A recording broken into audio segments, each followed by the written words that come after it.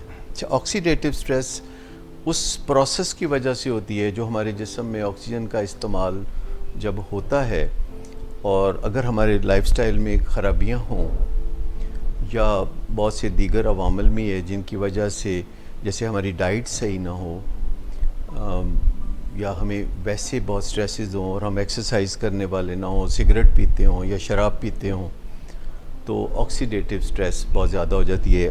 Ultra violet radiation کا سامنا ہو تو تب بھی آکسیڈیٹیو سٹریس بہت زیادہ ہو جاتی ہے. گرمی سے بھی، پولیوشن سے بھی، ان تمام چیزوں سے آکسیڈیٹیو سٹریس زیادہ ہوتی ہے. وائرل انفیکشن یا بیکٹیریل انفیکشنز ہوں تو اس سے بھی آکسیڈیٹیو سٹریس بڑھ جاتی ہے. تو آکسیڈیٹیو سٹریس ہے کیا؟ آکسیڈیٹیو سٹریس یہ ہے کہ جب ہمارے جسم میں آکسیجن ایک میٹابولزم میں کام کرتی ہے اور آکسیجن کام آتی ہے، تو یہاں ایک مسئلہ بعض اوقات پیدا ہو جاتا ہے کہ فری ریڈیکلز پیدا ہوتے ہیں. فری ریڈیکلز،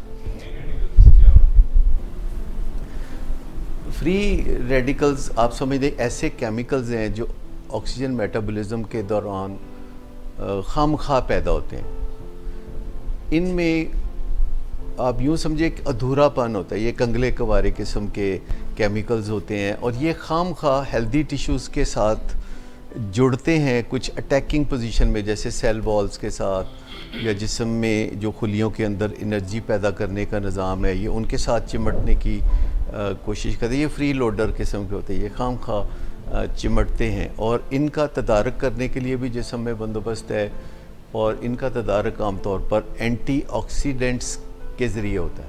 آپ نے اینٹی آکسیڈنٹس کا نام بہت زیادہ سنا ہوگا. اینٹی آکسیڈنٹس وٹامنس میں بھی کچھ وٹامن ہیں جیسے اے، ڈی، سی، تو یہ بہت اینٹی آکسیڈنٹ ہیں. اس طرح جو پلانٹ کنگڈم سے چیزیں ہم استعمال کرتے ہیں جیسے کہ سبزیاں اور پھل، تو ان میں بہت اینٹی آکسیڈنٹس ہوتے ہیں. تو یہ جو کنگلے کوارے کیمیکلز جنہیں ہم فری ریڈیکلز کا نام دے رہے ہیں، جب یہ ہماری ہیلدی ٹیشوز کے ساتھ جڑ کے ان کو نقصان پہنچانے کی کوشش کرتے ہیں، کیونکہ ان کے اندر کچھ ایسی ساخت کی کمزوری ہوتی ہے، ایک ایسا ادھورا پن ہوتا ہے جو دوسروں کے ذریعے یہ ادھار لے کے کوئی نہ کوئی الیکٹرونز وہ پورا کرنے کی کوشش کرتے ہیں. تو اینٹی آکسیڈنٹس یہاں اپنی قربانی دیتے ہیں کہ وہ ہماری ہیلدی ٹیشوز کو بچاتے ہیں اور اپنا آپ سونپ کر فری ریڈیکلز کو ہمیں ہیلدی رکھتے ہیں. اور پھر یہ جو فری ریڈیکلز ہیں ان کو ہٹا دیا جاتا ہے، جسم میں ایک جھاڑو پھرنے کا نظام ہے. تو یہ ایک بیلنس ہے جو قائم رہتا ہے کہ ہر روز ہمارے جسم میں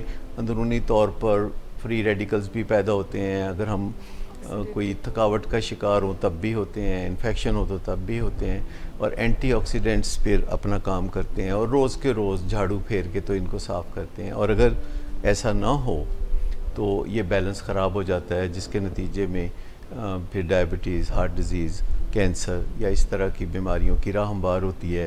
اور وہ اس طرح ہوتا ہے کہ جس بندے کی جینز میں جو بھی لکھا ہو، جینز میں کچھ لکھا ہوتا ہے تو وہ اس کے مطابق جب کمزوری ابھر کر سامنے آتی ہے تو وہ بیماری بھی پھر منظر عام پر آ جاتی ہے. سر آپ نے کافی ساری نئی ٹرمینالوجی آج ہمیں بتائی ہے، جس میں کہ آپ نے آکسیڈیٹیو سٹریس کا پہلے ذکر کیا، فری ریڈیکلز کا ذکر کیا، پھر اس کے بعد اینٹی آکسیڈنٹس کا ذکر کیا. یہ جو سارا معاملہ ہے آکسیڈیشن کا اور آکسیجن کے بریک ڈاؤن ہو جانے کا اور کنگلے کوارے قسم کے جو آکسیجن بن جاتی ہے، یہ خلیے کے اندر ہو رہا ہوتا ہے؟ یہ کس لیول پہ؟ خلیوں کے باہر. آپ یوں سمجھیں کہ یہ ٹیشوز میں خلیوں کے باہر ہو رہا ہوتا ہے. یعنی جو سیلز ہیں، ہیومن سیلز ہیں، ان کی جو وال ہے وہ جو ان کو پروٹیکٹ کر رہی ہوتی ہے، اس وال پہ ان فری ریڈیکلز کا یعنی اٹیک ہوتا ہے، جس سے کہ یہ والز ولنریبل ہو جاتی ہیں. ان والز کو نقصان ہو سکتا ہے، جیسے کہ ہم اپنے گھروں کے ارد گرد والز بناتے ہیں تو وہ اس وجہ سے ہوتا ہے کہ باہر سے کوئی اندر نہ آ سکے ہمیں نقصان پہنچانے کے لیے. لیکن اگر ہماری دیوار کہیں سے ٹوٹ پھوٹ کا شکار ہو تو یہ خطرہ پیدا ہو جاتا ہے کہ کوئی حملہ آور آ سکتا ہے. اسی طرح ہمارے جو خلیے ہیں ان کے ارد گرد بھی، جیسے ہمارے پورے جسم کے ارد گرد ایک سکن ہوتی ہے، تو یہ بھی اس لیے ہوتی ہے کہ باہر سے کوئی چیز اندر پینیٹریٹ نہ کرے. اندر سے اگرچہ پسینہ باہر جا سکتا ہے پر انسانی سکن میں باہر سے کوئی چیز اندر نہیں جا سکتی. تو اسی طرح پھر ہر خلیہ، جو اربوں خربوں پتہ نہیں کتنے خلیے ہیں ہمارے جسم میں، ہر ایک کی ایک وال ہوتی ہے اور اس وال کا تحفظ بہت ضروری ہے کہ انفرادی طور پر وہ سیل اسی طرح محفوظ رہ سکتا ہے. اور ایسی بہت ساری چیزیں جو لائف سٹائل کی خرابی سے تعلق رکھتی ہیں.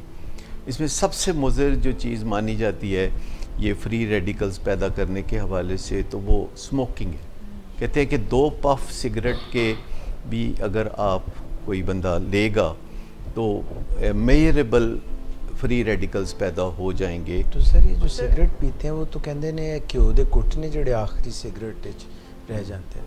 ہاں، وہ ایک خاتون کو کہہ رہا تھا کہ اماں جی سگریٹ جڑا تسی پیندے ہو نا، اے آہستہ آہستہ موت دی طرف لے جاندہ ہے سگریٹ. تو اماں جی نے کہا کہ مینوں بھی کوئی کالی نہیں، کوئی جلدی نہیں. سر فری ریڈیکل تو آپ نے فیکٹرز بتائے کہ کن وجوہات پہ ہوتے ہیں. اینٹی آکسیڈنٹ بھی ہماری باڈی بناتی ہے یا ہمیں باہر کوئی ایکشنز کرنے ہیں؟ اینٹی آکسیڈنٹس ہماری باڈی خود بھی بناتی ہے. جیسے ہماری باڈی خود بھی فری ریڈیکلز بنا رہی ہوتی ہے اپنی فنکشننگ سے، لیکن ہمارے لائف سٹائل کی خرابی سے وہ فری ریڈیکلز بہت بڑھ رہے ہوتے ہیں. تو اینٹی آکسیڈنٹس ہماری باڈی بھی بناتی ہے، پھر ہمیں یہ باہر سے سبزیوں اور پھلوں سے بھی ملتے ہیں، وٹامن سے ملتے ہیں، اور ہمیں ایسی غذا لینے سے بڑا فائدہ ہوتا ہے کہ جو روز کے روز ہمارے فری ریڈیکلز کو اینٹی آکسیڈنٹس جو ہیں وہ تباہ کر دیں اور ہم محفوظ ہو جائیں. اور یہ ایک بیلنس ہے جو ہمیں پازیٹیو اپنے حق میں قائم رکھنا ہوتا ہے. جی میں یہ پوچھنا چاہتا ہوں کہ آکسیڈیٹیو سٹریس کی وجہ سے یہ جو سارا کام خراب ہو رہا ہوتا ہے، اس کو ٹھیک کرنے کی جو فری ریڈیکلز بن رہے ہیں اور جو آپ نے کہا ہے کہ اینٹی آکسیڈنٹس ہونے چاہیے، چابی کہاں ہے؟ اگر وہ چابی کھو جائے تو کیا ہمارے دماغ پہ، ہمارے جسم پر، ہمارے دماغ کے خلیوں پر، ہمارے جسم کے مختلف ٹیشوز پر برے اثرات پڑیں گے؟ اچھا، کنجی جو ہے وہ آکسیڈیٹیو سٹریس کو سمجھنے میں ہے. جیسے کہ اگر ہم اپنی سٹریس کو مینیج کرنا چاہتے ہیں تو پھر سٹریس کو سمجھنا پڑتا ہے، جو کہ ہمارے اعصاب پہ ایک بے چینی کا سا بوجھ پڑتا ہے تو اس کو ہم سٹریس کہتے ہیں.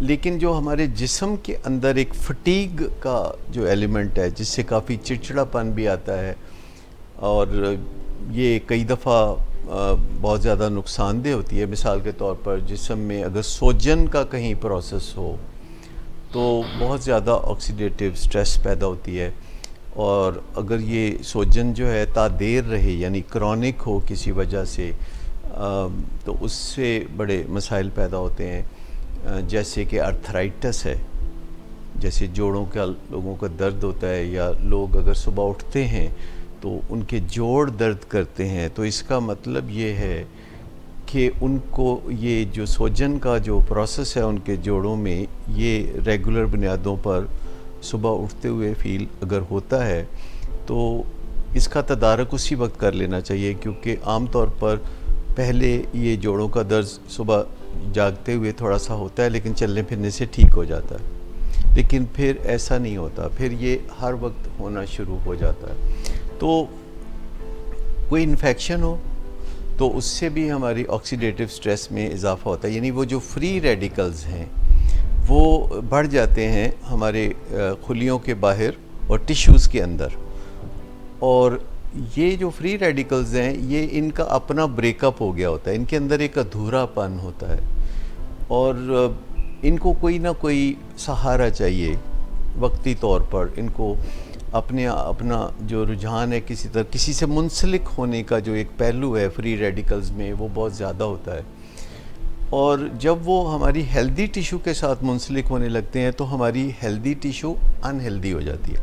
یہاں جو اینٹی آکسیڈنٹس کا رول ہے وہ بہت اہم ہے, اور ہمارے جسم خود بھی اینٹی آکسیڈنٹ ضرورت کے مطابق پیدا کرتا ہے, لیکن اگر ہم کانشیسلی اینٹی آکسیڈنٹ جسم کو پہلے سے ہی مہیا کر دیں, ریڈی میڈ اینٹی آکسیڈنٹ جیسے لوگ وٹامن لیتے ہیں یا جو بیریز ہیں بلو بیریز یا اس طرح کی چیزوں میں یہ بہت اینٹی آکسیڈنٹ ہوتی ہیں, تو ان کے اندر پھر ایک صلاحیت ہوتی ہے قربانی دینے کی. اینٹی آکسیڈنٹ کے جو مالیکول ہیں یہ قربانی اپنی دے کے ہمیں بچا لیتے ہیں, جیسے ہماری آرمڈ فورسز جو ہیں ہمارے لیے قربانی دے کے تو ہمیں بچا لیتی ہیں, تو اسی طریقے سے یہ ہماری آرمڈ فورسز ہیں, اور یہ جسم کے اندر یہ جو ایک ٹاکسنز کا نظام پیدا ہوتا ہے اس ٹاکسنز کو وائپ آؤٹ کرنا, اس ٹاکسنز کو ساتھ ساتھ نپٹاتے جانا ان اینٹی آکسیڈنٹس کا کام ہے.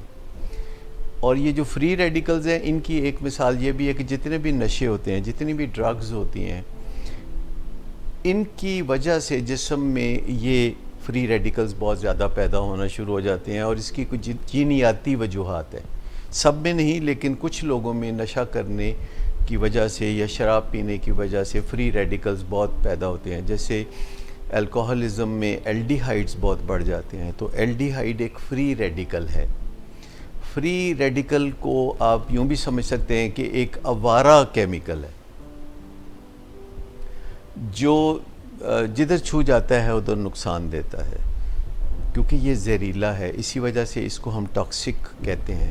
اسی وجہ سے جو لوگ شراب کے نشے میں دھت نظر آتے ہیں تو ہم ان کو انٹاکسیکیٹڈ کہتے ہیں. جو ڈرنک ہوتے ہیں, بعض اوقات لوگ سمجھتے ہیں کہ یہ سو رہے ہیں, تو جو ڈرنک ہوتے ہیں وہ سو نہیں رہے ہوتے, وہ انٹاکسیکیٹڈ ہوتے ہیں, وہ ٹاکسک سٹیٹ میں ہوتے ہیں. وہ ٹاکسک سٹیٹ میں ہوتے ہیں, یعنی ان کے جسم میں ایک ایمرجنسی کی کیفیت ہوتی ہے. اور اگر آپ جانتے ہیں اچھی طرح سے, یقیناً آپ ڈاکٹر ہیں, تو کیٹو ایسیڈوسس جو ڈائبٹیز میں ایک کنڈیشن ہوتی ہے تو وہ بھی ایک ٹاکسک کنڈیشن ہے. اس میں بھی فری ریڈیکلز ہوتے ہیں, کیٹونز ہوتے ہیں جو کہ انسان کو مدہوش کر دیتے ہیں.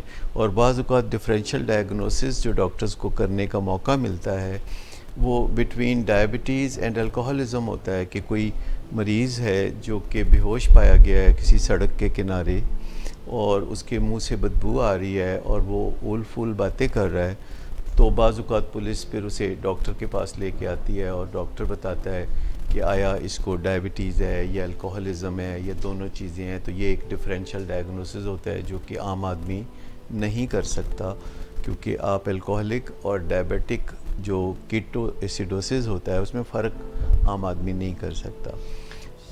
سر ایک سوال میں یہ بھی جاننا چاہتا ہوں کہ ہمارا جو ڈی این اے ہے, ہمارے جو جینز ہیں, کیا وہ ایسے فری ریڈیکلز یا آکسیڈیٹیو سٹریس پیدا کرنے میں معاونت کرتے ہیں, یا جو ایسی چیزیں ہم غلط کھاتے ہیں یا ڈرگز لیتے ہیں وہ ہمارے جینز کو خراب کرتی ہیں؟ وہ ہمارے جو ڈی این اے کے اوپر اٹیک کرتے ہیں، وہ ہمارے خلیوں کے اندر جو مائٹوکونڈریا ہیں جو کہ توانائی پیدا کرنے کے انجن ہیں، وہ اس کے اوپر اٹیک کرتے ہیں. یعنی اندازہ کریں کہ ایک جو ہیلدی سیل ہوتا ہے یا ہیلدی خلیہ ہوتا ہے اس کی سیل وال کے اوپر اٹیک ہوتا ہے.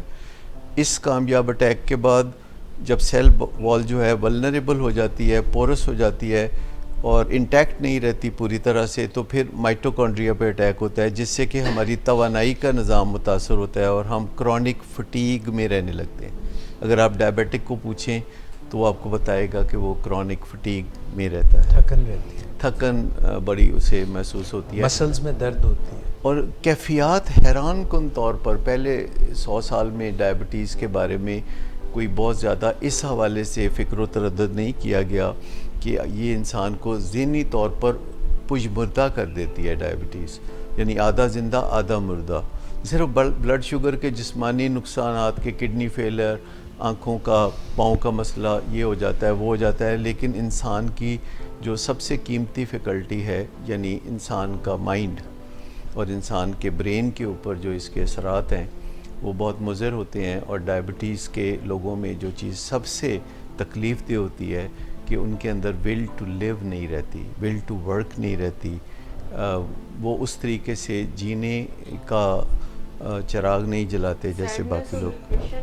واضح طور پر ان کی لائف میں نظر آ رہی ہوتی ہے، اور ایک ایسی سیڈنس ہوتی ہے جس کی کوئی وجہ ان کی انوائرمنٹ میں نہیں ہوتی، ان کے حالات میں نہیں ہوتی، یہ صرف ان کے اندر ایک فیلنگ ہوتی ہے جس کو وہ اچھی طریقے سے دوسرے لوگوں کو بتا بھی نہیں سکتے. اور عام طور پر جن کو ڈائبٹیز ہوتی ہے وہ زیادہ تر بڑی عمر کے ہوتے ہیں اور ان کو اس قسم کی نگہداشت نہیں ملتی جو ینگسٹرز کے حصے میں آتی ہے. تو ہر 5واں 6واں جو پیشنٹ ہوتا ہے ڈائبٹیز کا وہ اب ٹین ایجر یا اس سے بھی چھوٹی عمر میں پایا جاتا ہے، لیکن زیادہ تر ڈائبیٹک جسے ہم ٹائپ 2 ڈائبٹیز کہتے ہیں وہ ذرا 40 سال کی عمر کے بعد، بڑی عمر کے بعد ہوتی ہے. اور یہ زمانے کی ایک ستم ظریفی ہے کہ جو لوگ اپنی زندگی میں بہت اچھا رول پلے کرتے ہیں اپنی فیملیز کے لیے، جب وہ ڈائبٹیز یا دل کی بیماری میں مبتلا ہوتے ہیں تو انہیں کوئی بہت اعلیٰ توجہ کا علاج نہیں ملتا یا بہترین علاج نہیں ملتا. بعض اوقات تو انہیں بیونڈ اکنامیکل ریپیئر سمجھا جاتا ہے. سر اس میں سوال ہے کہ جب آپ فیملی کا ذکر کر رہے ہیں تو اکثر اوقات دیکھا جاتا ہے اگر کرونک بیماری کسی پیشنٹ کو ہے جیسے کہ ڈائبٹیز یا کوئی ڈرگ ایڈکشن کا پرابلم ہے تو فیملیز بھی اپنے آپ کو ایک بیک سٹیپ پہ لے جاتی ہے اور اپنی صحت، اپنے ہائیجین، اپنے بزنس، ان چیزوں کا خیال رکھنا کم کر دیتے. کیا اس سے بھی پیشنٹ پر امپیکٹ کوئی پڑتا ہے اور فیملی کے اپنے بھی روگوں میں اضافہ ہوتا ہے اس سے؟ دیکھیے انسانوں کے درمیان جو روابط ہیں یہ بڑے اہم ہیں اور انسان چونکہ سوشل اینیمل ہے، لیکن انسانوں کے درمیان جو روابط ہیں وہ جب کمزور پڑتے ہیں تو فوری طور پر کوئی محسوس نہیں ہوتا اس کا نقصان. لگتا ہے کہ کیا فرق پڑتا ہے، ہمارے پاس بہت پیسہ ہے، ہمارے پاس بہت کچھ ہے، ہمیں کسی کی کوئی ضرورت نہیں ہے. تو یہ جو انسانوں کے روابط کا پہلو ہے یہ ایک اسپرچول نیچر کی چیز ہے. اگر کوئی سمجھتا ہے کہ میرے پاس بہت پیسہ ہے اور میرے پاس بہت ملازم ہیں اور میرے نگہداشت کے لیے بہت ہی میرے ریسورسز ہیں اور مجھے دوسرے انسانوں سے کوئی روابط کی یا محبت کے لین دین کی ضرورت نہیں ہے، تو یہ پہلا گڑھا ہے جس میں انسان گر سکتا ہے اور صرف گرنے کے بعد ہی اس کو پتہ چلتا ہے کہ وہ گر چکا ہے. تو ایک تو یہ بہت امپورٹنٹ ہے کہ جو فیملیز کے ساتھ ہمارا لین دین ہے اور ورک پلیس پہ جو لوگ ہمارے ساتھ جن کے ساتھ ہم انٹریکٹ کرتے ہیں یا اہل محلہ یا ہمارے معاشرے میں جو دوسرے لوگ ہیں یا ہمارے ملک کے ساتھ ہمارا جو تعلق ہے. ملک بھی ایک اینٹی ہوتی ہے، آپ کو ایک اونرشپ کا احساس ہوتا ہے کہ ہاں یہ ہمارا ملک ہے اور اس کو ہم اون کرتے ہیں. تو ان چیزوں سے ہماری جو صحت پہ بڑا فرق پڑتا ہے. لیکن جب کوئی بیمار ہوتا ہے بڑی عمر میں جیسے 60 یا 65 سال کی عمر میں تو لوگ اس کو بہت ہی نیچرل سا سمجھتے ہیں کہ اب اور کیا ہونا ہے، اب یہی ہونا ہے نا. جبکہ ویسٹ میں اور امریکہ میں اب بڑی عمر 60-65 کو نہیں سمجھا جاتا، وہاں بڑی عمر اب 85, 90 اور 95 کو سمجھا جاتا ہے. اور جو ریٹائرمنٹ کا تصور ماضی بعید میں آپ سنتے تھے کہ لوگ ریٹائر ہوں گے یا کچھ ایسی چیز ہوگی، تو اس کی بنیادی وجہ خرابی صحت تھی کہ لوگ عموماً 60 سال کی عمر تک پہنچتے پہنچتے صحت ہی اتنی خراب ہو جاتی تھی. تو اس کے نتیجے میں ریٹائرمنٹ کا کانسیپٹ سامنے آیا تھا. تو اب تو بہت لوگ ایسے ہیں جو 80, 85, 90 سال کی عمر تک بہترین فنکشنلٹی میں ہوتے ہیں، اور ریٹائرمنٹ کا تصور آبسلیٹ ہوتا جا رہا ہے، اور لوگ پہلے کیریئر اور پھر دوسرے کیریئر اور پھر تیسرے کیریئر کی باتیں کرتے ہیں. بعض اوقات تو لوگ چوتھے کیریئر کی بھی باتیں کرتے ہیں. صاحب ورزش جب ہم کرتے ہیں تو اس کی وجہ سے بھی ٹیشوز میں توڑ پھوڑ ہوتی ہے، اس کی وجہ سے بھی کوئی سوجن ہوتی ہے، وہ کیا اچھی ہے یا بری ہے؟ بہت ہی اہم سوال آپ نے کیا ہے. ورزش کرتے ہوئے بھی ہمارے جسم میں آکسیڈیٹو سٹریس پیدا ہوتی ہے، اور یہ اچھی قسم کی آکسیڈیٹو سٹریس ہے جو ٹیمپریری سی پیدا ہوتی ہے. یعنی جب آپ ورزش شروع کرتے ہیں تو ابتدائی 2-4 دنوں میں ہوتی ہے، جسے کہتے ہیں کہ کھلیاں پڑ گئی ہیں. اس کی حد کو سمجھنے کی ضرورت ہے. آپ کی باڈی آپ کو اندر سے بتاتی ہے کہ آپ حد کراس کر رہے ہیں، شوق میں آپ ضرورت سے زیادہ ورزش کر رہے ہیں. اور آپ اچھی طرح جانتے ہیں کہ جو جمز ہوتے ہیں، جو یونیورسٹیوں میں یا باہر کہیں بھی جو ورزش کی جگہیں ہوتی ہیں جہاں لوگ شام کو جا کے بہت ورزش کرتے ہیں، تو ورزش کے فوراً بعد وہاں پینے پلانے کا بھی سلسلہ بہت ہوتا ہے. کیونکہ سر آپ جم کی بات کریں، جم خانہ کی بات؟ دونوں کی بات کر رہا ہوں. جو ورزش کی جگہیں ہیں جہاں لوگ جا کے بہت ریگرس ایکسرسائز کرتے ہیں، اور وہ ایک آکسیڈیٹو سٹریس ہے جو کہ وہ پہلے پیدا کرتے ہیں اور اس کے بعد الکوہل سے اس کو ریلیو کرتے ہیں. Does it help? نہیں، اٹ ڈزنٹ ہیلپ، بٹ اچھا بہت لگتا ہے. بہت ساری چیزیں ہیں جو کہ ہماری مدد نہیں کرتی پر ہمیں اچھی بہت لگتی ہیں. مثال کے طور پر مٹھائیاں، وہ ہمیں بہت اچھی لگتی ہیں، ہماری کوئی مدد نہیں کرتی مٹھائیاں. اسی طریقے سے فیٹس، جو چکنائی والی چیزیں ہیں، دیسی گھی کے پراٹھے، مطلب یہ چیزیں ہماری مدد نہیں کرتی ہیں پر ہمیں اچھی بہت لگتی ہیں. اسی طرح ڈرگز، یہ چیزیں ہماری مدد نہیں کرتی پر یہ ہمیں فیلنگز بہت اچھی دیتی ہیں. یعنی جو چیز ہمیں اچھی فیلنگ دیتی ہے اس کے ہم ٹریپ میں آ جاتے ہیں. لیکن جو دور رس اگر ہم اپنا کوئی فائدہ دیکھنا چاہتے ہیں تو ہمیں ایک نیچرل ہائی کی طرف چلنا ہوگا. ہمیں ایک آل ٹائم ایک اچھی فیلنگ کو حاصل کرنے کی طرف چلنا ہوگا. اور وہ جو نیچرل ہائی ہے وہ کوئی بہت لمبا منصوبہ نہیں ہے. وہ 15-20 دن، مہینے میں جب آپ ایک منصوبے پہ عمل کرتے رہیں. یعنی 4 پہلو ہیں جن کو آپ بہت غور سے اگر آپ دیکھیں کہ اپنی ڈائٹ کو صحیح رکھیں، اپنی فزیکل ایکٹیویٹی کو صحیح رکھیں، اور اس میں ایسی ایکسرسائز نہ کریں کہ جو کہ آپ کے اندر پٹھوں کو یا ہڈیوں کو یا جوڑوں کو کوئی ڈیمیج کرے، اور اپنے آپ کو فکروں سے آزاد رکھیں. یہ جو لوگ سمجھتے ہیں کہ فکروں سے آزادی ممکن نہیں، ٹینشن سے تو کوئی بچ نہیں سکتا، تو ایسا نہیں ہے. اب وہ یہ پرانی باتیں ہو گئی ہیں.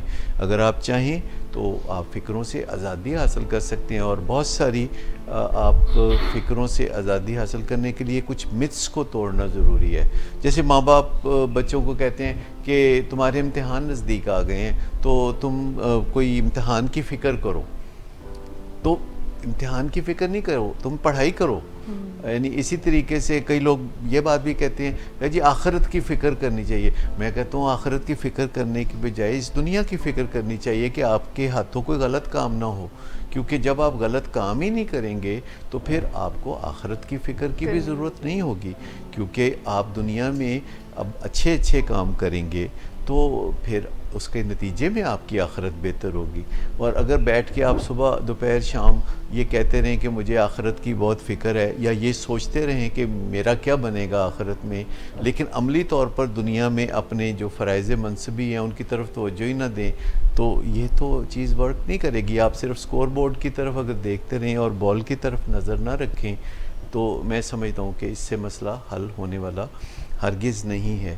اور یہ جو ہم پہلے کہہ رہے ہیں کہ بالکل سیدھی سادہ سمپل سی باتیں ہیں، لیکن زیادہ تر ڈاکٹرز نہیں بتاتے کیونکہ ان کا انٹرسٹ اس بات میں نہیں ہے کہ لوگ بڑے صحت مند رہیں، وہ کہیں یا نہ کہیں، لیکن پریکٹیکلی ان کی جو روزی روٹی ہے، جو ان کی جو فیلنگ پازیٹیو ہوتی ہے، وہ اس وقت ہوتی ہے جب وہ لوگوں کا علاج معالجہ کرتے ہیں، اور علاج معالجہ لوگوں کا تبھی ہو سکتا ہے جب وہ بیمار ہوں۔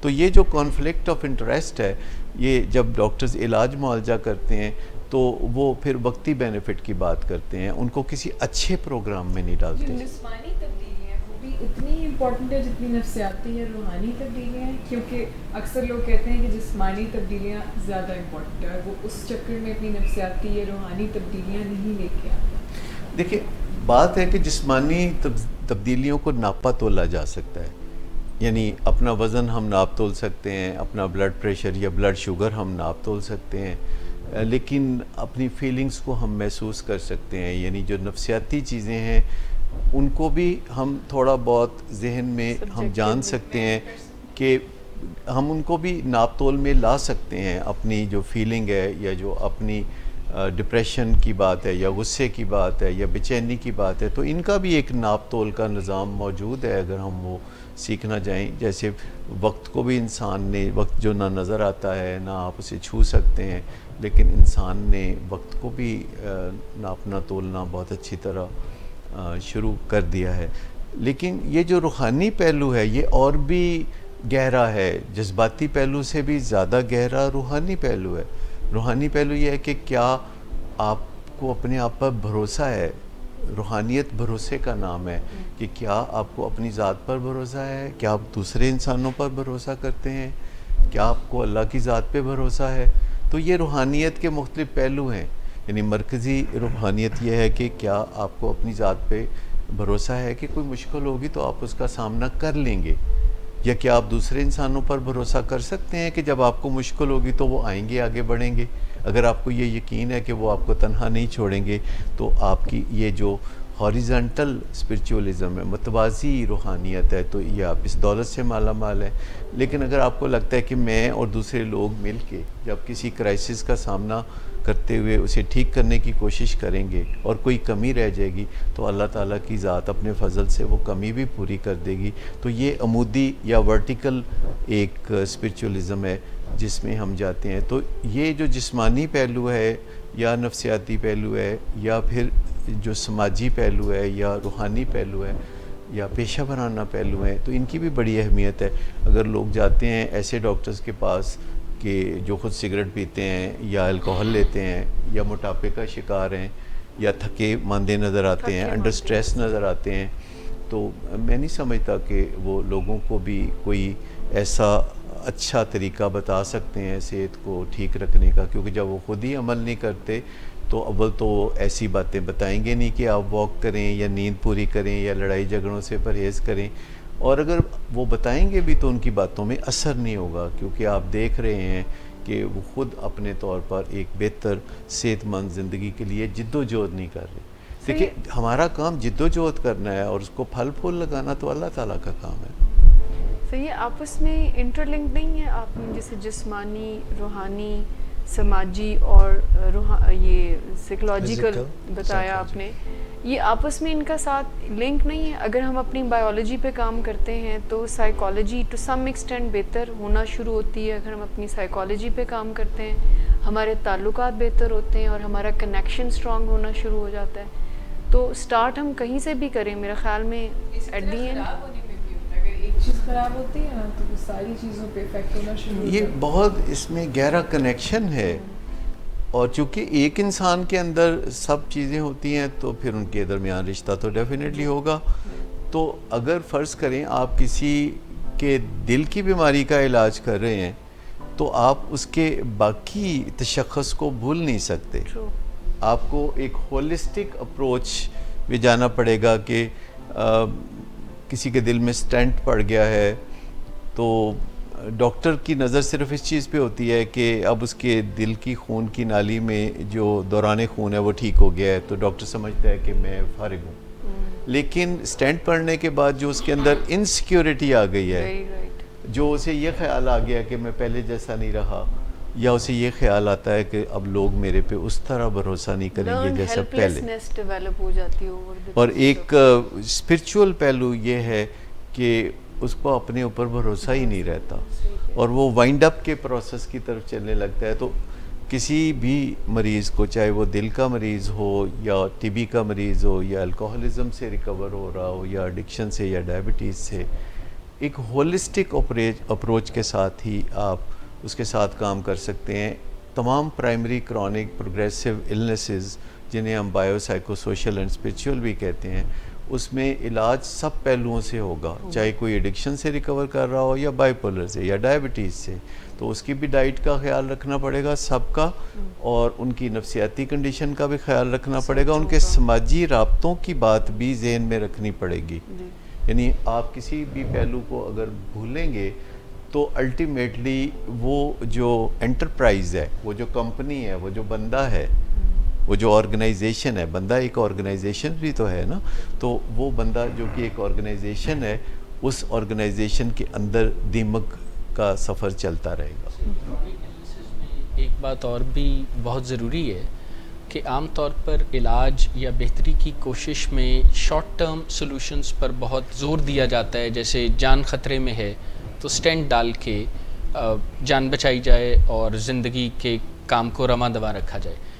لیکن یہ ایک شارٹ ٹرم سہولت ہے جو لوگوں کو میسر ہے, ڈاکٹرز اسے ایکسرسائز کرتے ہیں, لیکن کیا یہ اس long term lifestyle change یا روزانہ کیے جانے والے کام یا important but not urgent goals کی کمی کو پورا کرتا ہے؟ کیونکہ اس کوتاہی کے ساتھ بار بار یہ ایمرجنسیز ہونے کا احتمال رہتا ہے.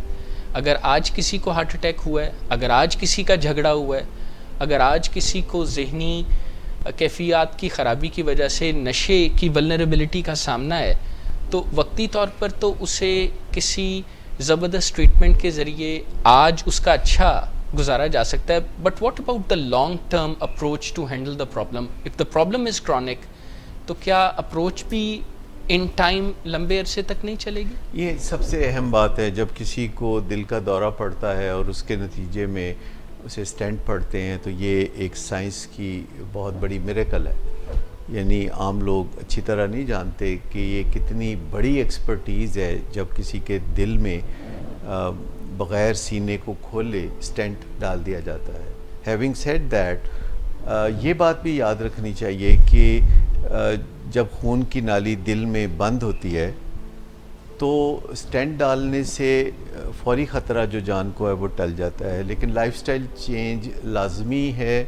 اور یہ جو ڈاکٹر کہتے ہیں کہ آپ کو اسٹینٹ پڑ گیا ہے اور آپ پھر سے جوان ہو گئے ہیں, جائیں آپ ایک اور شادی کر لیں, اور اس طرح کی مزاحیہ باتیں کرنے کی کوشش کرتے ہیں, تو ایسے بندے کو ضرورت یہ ہوتی ہے کہ وہ چاروں پہلوؤں پر توجہ دے, چاروں پہلوؤں پر توجہ دے. اور لائف سٹائل, جسے ہم انٹینسو لائف سٹائل چینج کہتے ہیں, کہ وہ فزیکلی ایکٹیو ہو, وہ اپنی نیند پوری کرے, وہ فکروں سے آزاد ہو, اس کی ڈائٹ صحیح ہو.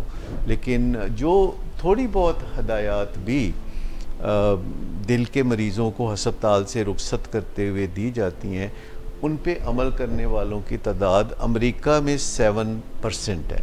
اب پاکستان میں آپ خود اندازہ لگا لیجیے. اسی طرح جب کوئی ری ہیب میں سے جاتا ہے تو وہ بھی ایسی ہی بات ہے کہ جس کو کسی کو اسٹینٹ ڈالا ہے, لیکن لائف سٹائل چینج جا کے تو صحیح رکھنا مینڈیٹری ہے. اس کو بھی وہی 4 بنیادی باتوں پر توجہ دینے کی ضرورت ہے کہ اس کی ڈائٹ صحیح ہو, وہ فکروں سے آزاد ہو, اس کی نیند صحیح ہو, اور وہ محبت کا لین دین لوگوں کے ساتھ کر سکے, اور وہ اینگر سے یا جھگڑوں سے یا فساد سے اپنی زندگی کو الگ کر لے, فارگیونیس میں جائے, دوسروں کو وہ معاف کرے اور دوسروں سے معافی کا طلبگار ہو. سب سے بڑی بات ہے کہ اپنی انا سے چھٹکارا پائے.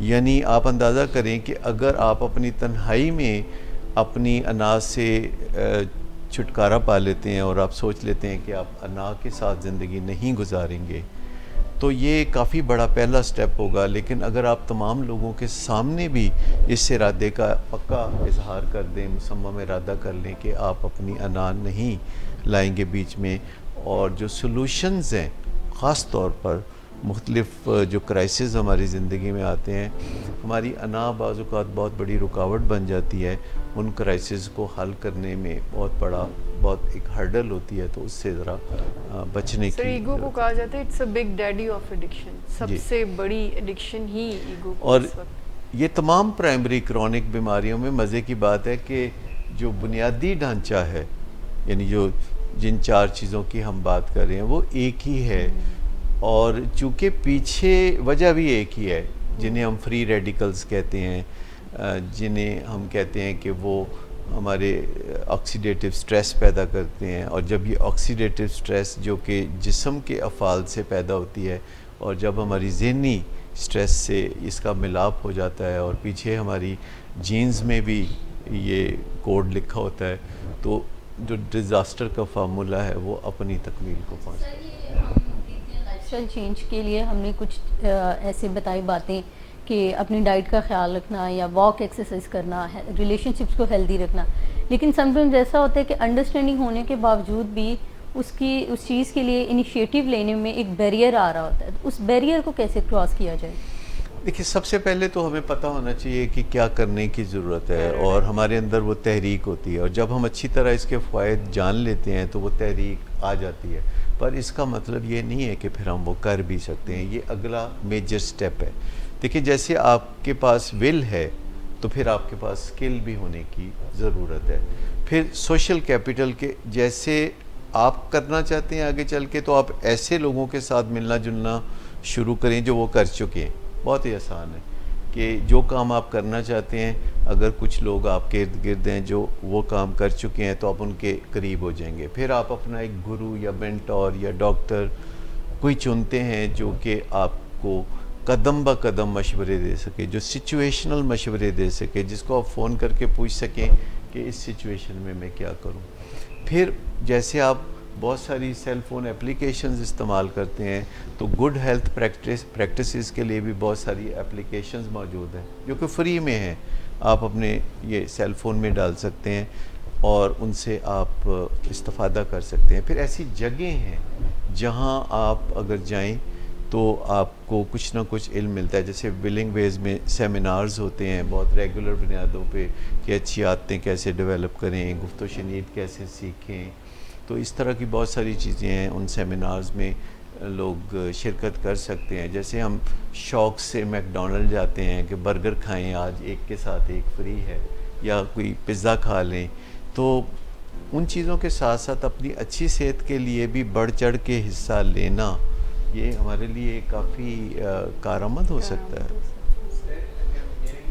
کہ آپ نے بتایا کہ یہ چیزیں ہمیں فری میں ہیں، اور وہ تو بالکل ماننے والی ہیں کہ فری میں وداؤٹ کاسٹ ہم حاصل کر رہے ہیں۔ 2 چیزوں کے بارے میں آپ سے میں روشنی چاہتا ہوں کہ ایک پازیٹیو سوچ کتنا امپیکٹ رکھتی ہے آپ کی اوور آل ہیلتھ پہ، ذہنی صحت پر، جسمانی صحت پر، اور دوسرا یہ کہ جو آپ کے گرد و نواح میں سوشل کیپٹل آپ کا موجود ہوتا ہے، آپ کے ارد گرد میں لوگ جو موجود ہوتے ہیں، وہ کتنا کا آپ کو انفلوئنس کر رہے ہوتے ہیں؟ دیکھیے، پازیٹیو سوچ جو ہے وہ بہت فرق ڈالتی ہے۔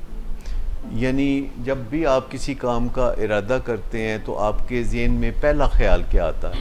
کیا آپ سوچتے ہیں کہ آپ کر سکتے ہیں، یا پہلا خیال ہے کہ آپ نہیں کر سکتے؟ میں چونکہ مینجمنٹ میں ہوں، گزشتہ کوئی 41 سال سے بھی زیادہ عرصہ ہو گیا ہے، تو میں دوسرے لوگوں کے ساتھ کام کرتا ہوں، تو جب میں انٹرویو کرتا ہوں تو میں نظریات پہ غور کر رہا ہوتا ہوں۔ کئی دفعہ میں پوچھتا ہوں نئے آنے والوں سے کہ اچھا آپ فلاں چیز کر سکتے ہیں، تو وہ کہتے ہیں میں وہ کر تو نہیں سکتا پر میں کر لوں گا، میں نے کبھی کی تو نہیں پر میں کر لوں گا، اور کوئی کہتا ہے کہ نہیں یہ تو میں نہیں کر سکتا۔ تو جب آپ کو کوئی شخص کہتا ہے کہ میں نہیں کر سکتا تو وہ ٹھیک کہہ رہا ہے، کیونکہ دکان بند ہے، اور جب کوئی آپ کو کہتا ہے کہ میں کر سکتا ہوں تو وہ بھی ٹھیک کہہ رہا ہے، کیونکہ اس نے دکان کھول لیا ہے۔ تو میں آپ کو یہ کہوں گا کہ جو پازیٹیو تھنکنگ ہے یہ ہماری زندگی میں بہت میجر ڈفرینس پیدا کرتی ہے۔ ہمیں دوسروں کے ارادوں کی نفی بھی نہیں کرنا چاہیے۔ اگر کوئی کہتا ہے کہ میں ایسا کر لوں گا، یا میں وزن کم کر لوں گا، یا میں سگریٹ چھوڑ دوں گا، تو ہمیں کبھی بھی نہیں یہ کہنا چاہیے کہ تم نہیں کر سکتے۔ ہمیں ہمیشہ یہ کہنا چاہیے کہ اللہ تمہیں توفیق دے، ہاں کیوں نہیں، تم کر سکتے ہو۔ یعنی جو پازیٹیو تھنکنگ ہے وہ آپ کو جیتا جاگتا رکھتی ہے, وہ آپ کو جد و جہد کے اندر رکھتی ہے. اور یہ تو اس میں تو کوئی شبہ ہی نہیں ہے کہ آپ جب بھی کسی چیز کے بارے میں سوچیں تو آپ ایک ہیبٹ بنا لیں کہ آپ نے یہی سوچنا ہے کہ یہ میں کر سکتا ہوں. کیونکہ کئی دفعہ منفی خیالات ہمارے ذہن میں آتے ہیں کیونکہ وہ ماحول سے ہم نے ایبزارب کیے ہوتے ہیں, اور جو ماحول سے ایبزارب کیے ہوئے منفی خیالات ہوتے ہیں یہ ہمارے برین میں سٹورڈ ہوتے ہیں اور یہ پاپ اپ ان کے اوپر آتے رہتے ہیں, منفی پاپ اپس. لیکن جب بھی ہمارے ذہن میں کوئی خیال آئے, جیسے اگر آپ کسی فلائٹ پہ جانے والے ہیں اور ایئرپورٹ کی طرف رواں دواں ہیں اور آپ کے ذہن میں خیال آتا ہے کہ کہیں آج جہاز کریش نہ ہو جائے, تو یہ بات پاپ اپ کی شکل میں آتی ہے برین سے, اور آپ کا ماسٹر مائنڈ کہہ سکتا ہے کہ کیوں آج ایسا کیا ہے, میں نے ایسا کیا کیا ہے کہ آج میرے جانے سے جہاز کریش ہوگا, جہاز تو بڑا سیف سفر ہے. تو یہ جو انرجی ضائع ہوتی ہے منفی سوچنے سے اور پھر بہت اپنے آپ کو سمجھانے بجھانے, ایئرپورٹ پہ آپ دیکھیں لوگ بے چینیوں کا شکار ہوتے ہیں, حالانکہ وہ بڑی انجوائیبل جگہ ہوتی ہے, ٹریولنگ بذات خود بہت انجوائیبل ہے. تو اپنی ٹیوننگ کرنا, جو آٹومیٹک نیگیٹو تھاٹس ہیں جن کو ہم آرٹس کہتے ہیں, ان پہ بھی کام کرنا چاہیے. لیکن 5 چیزیں ہیں جن پہ ہم مسلسل کام کر سکتے ہیں, اور ہمیں 5 میں سے کسی نہ کسی ایک پہ ہر وقت ضرور موقع ملتا ہے کہ اس پہ کام کریں. پہلی چیز ہے تھاٹ, کہ اپنے تھاٹ کی کوالٹی پہ کام کریں اور تھاٹ کو بہتر بناتے رہیں. دوسری چیز ہے موڈ, اپنے موڈ کو اسیس کرتے رہیں اور اس کو ایلیویٹ کرتے رہیں, ویل پاور کے ذریعے یا کسی اور ذریعے سے. تیسری چیز ہے بیہیویئر, کہ اگر دل نہیں بھی کر رہا, ابھی اگر آپ کا کو خیال کسی چیز کے بارے میں بہت زبردست نہیں بھی ہے, تو اپنے بیہیویئر میں آپ پریٹینڈ کریں کہ جو بہترین بیہیویئر ہے اس کو ڈسپلے پہ رکھ دیں, اس کو پورٹرے کریں. تھوڑی دیر میں آپ جو بیہیویئر سچ مچ نہیں کر رہے تھے وہ آپ کی فیلنگ سے ابھرنا شروع ہو جائے گا. اسی طرح انوائرمنٹ کے بارے میں, کہ اپنی انوائرمنٹ میں سے کوئی نہ کوئی چیز بہتر بنانے کا ہمیں ضرور موقع مل سکتا ہے. پھر اپنے سمٹمز کے بارے میں غور کریں کہ ہمارا کون سے سمٹمز ہیں جن پہ توجہ دینے کی ضرورت ہے یا جن کے علاج کی ضرورت ہے. ان کو پینڈنگ رکھنے کی بجائے علاج معالجے کی طرف توجہ دیں. اور جو بہترین علاج ہوتا ہے وہ پرہیز ہوتا ہے, یہ تو ساری دنیا جانتے ہیں. لیکن جب آپ کا ڈاکٹر کہتا ہے کہ آپ کو یہ دوا استعمال کرنی ہے, تو پھر آپ زیادہ نخرہ نہیں کرتے, پھر آپ زیادہ رزسٹ نہیں کرتے, پھر آپ پورے ایمان کے ساتھ اس دوا کو آپ استعمال کرتے ہیں, اور جتنی دیر ڈاکٹر کہتا ہے اتنی دیر کرتے ہیں. دنیا میں ان لوگوں نے بہت نقصان اٹھایا پچھلے 50 سال میں جنہوں نے ڈاکٹرز کی لکھی ہوئی دوا کو تادیر استعمال کیا. کسی بہانے کی وجہ سے انہوں نے اپنی زندگی میں بہت کچھ کھویا. سر اسپریچول ہیلنگ میں گریٹیٹیوڈ بھی کوئی رول پلے کرتا ہے؟ آپ نے فارگیونیس کی بات کی, لیٹ گو کی بات کی. میں آپ کو بتاؤں, اور گریٹیٹیوڈ کے کئی حصے ہیں. ایک تشکر کا حصہ یہ ہے کہ آپ کائنات کے مالک کے سامنے شکر گزار ہوتے ہیں کہ اس نے آپ کی زندگی میں اچھی صحت یا اچھی شہرت یا اچھے جذبات دیے ہیں یا اچھے خیالات دیے ہیں یا کوئی بھی چیز جو آپ کے ماحول میں اچھی ہے. پلس محض اس چیز کو محسوس کرنا بھی تشکر ہے. مثال کے طور پر اگر آپ کھانا کھا رہے ہیں اور آپ بڑی مہنگی مٹن کڑھائی اور آپ روغنی نان کھا رہے ہیں, لیکن اس دوران آپ اس کا اچھا ذائقہ محسوس ہی نہیں کر رہے, تو یہ تشکر نہیں ہے. تشکر یہ ہے کہ اگر انگور کا ایک دانہ آپ کھا رہے ہیں تو اس کا پوری طرح لطف اٹھانا تشکر ہے. یعنی محض ایک گلپنگ کرنا اور باتیں کرنے کی طرف توجہ رکھتے ہوئے کھانا یا ٹی وی دیکھتے ہوئے کھانا یا بیوی کو دیکھتے ہوئے کھانا, مطلب یہ سب جو ہے چیزیں ہمیں غور کرنے کی ہے کہ جس چیز سے ہمیں سب سے زیادہ لطف محسوس ہو اس طرح ہم اسے جب محسوس کرتے ہیں تو تشکر اس کو بھی کہتے ہیں. تشکر اپنی زبان پہ الحمدللہ کا لفظ رکھنا بھی تشکر ہے. یعنی رسم و رواج میں بھی تشکر ہوتا ہے. دوسرے لوگوں کو بھی تھینک یو کہنا, ہمارے ہاں تھینک یو کا کوئی رواج ہی نہیں ہے. ہمیں سوری کہنا, تھینک یو کہنا ہم ضرورت ہی نہیں سمجھتے. ہم چلتے چلتے کسی کے پاؤں پہ پاؤں بھی رکھ دیں تو تو ہم سوری کہنا ضروری نہیں سمجھتے، کیونکہ ہم کہتے ہیں خیر ہے ہو جاتا ہے. یعنی یہ جو چیز ہے ہمارے یہاں خیر ہے ایسا تو ہوتا ہے، کوئی فکر کی بات نہیں، فکر کی کوئی بات نہیں. بہت شکریہ آج کے پروگرام کے لیے، آپ سب کا بہت شکریہ. اور خواتین حضرات، پروگرام کا جو مقصد تھا اس کی طرف ایک دفعہ پھر سے ہم نگاہ دوڑائیں تو سٹریس ہوتا ہے، سٹریس جو آکسیڈیٹیو سٹریس بھی ہوتا ہے، اس سے بچنے کے کیا کیا طریقے ہیں، فری ریڈیکل جو ہمارے اندر بنتے ہیں، اور پھر کس طرح سے ہم اینٹی آکسیڈنٹس اپنی زندگی میں لا سکتے ہیں. یہ تھی ساری بات جو آج ہم نے پروگرام میں کی. اور جو ہم غلط رویے اور غلط عادات اور غلط طریقے اپناتے ہیں، کھانے پینے، اٹھنے بیٹھنے، جاگنے، سونے، ان سے ہماری زندگی میں خرابیاں آتی ہیں، بیماریاں آتی ہیں. اور جو بیج ہوتا ہے ڈی این اے میں، جو بیج ہوتا ہے خرابیوں کا، chronic primary, chronic progressive diseases کا، وہ پنپنے لگتا ہے. تو اسی پہ ہم نے آج سیر حاصل گفتگو کی. آپ کا بہت شکریہ. کسی اور پروگرام میں یہ بات کریں گے کہ جب دل میں سٹینٹ پڑ جاتا ہے تو کیا دل کا جانی بھی متاثر ہوتا ہے اور پیار محبت کو بھی کوئی ٹھیس پہنچتی ہے. یہ کسی اور پروگرام کے لیے رکھیں گے. آج کے پروگرام سے اجازت دیجیے، پھر ملیں گے. اللہ حافظ.